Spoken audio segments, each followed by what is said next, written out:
మీరు ఎంతమంది ఉన్నారు దేవునికి దూరస్తులు? అంటే ఇప్పుడు బైబిల్ పట్టుకొని వచ్చిన వాళ్ళందరి దగ్గర వాళ్ళని కాదు. ఆమేన్. బైబిల్ పట్టుకొని వచ్చి కూర్చొని శనివారం కూటానికి కూర్చొని అమ్మా అది కాదు. బైబిల్ ఉన్నంత మాత్రాన నువ్వు సమీపంగా ఉన్నావని కాదు. ఆ బైబిల్లో రాయబడుతున్న మాటలన్నీ నీ హృదయంలో ఉంటే నువ్వు దేవుని సమీపంగా ఉన్నట్టు లెక్క. ఆమేన్.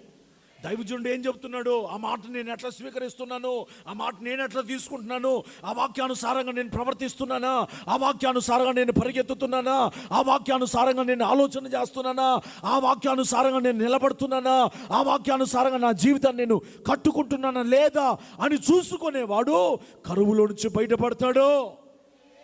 సౌలు చూసుకోలేదు.